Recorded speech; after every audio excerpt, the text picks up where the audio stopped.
सर्दी शुरू होते ही बच्चों को सर्दी जुकाम आदि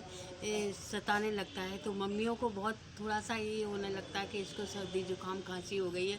तो उसके लिए क्या करें कि एक अदरक का टुकड़ा ले लें, उसको कूट कर और है ना कपड़े से छान कर और रख लें, और उसमें थोड़ा सा गर्म करके, जब तक मतलब शहद न डालें उसको गर्म कर लें,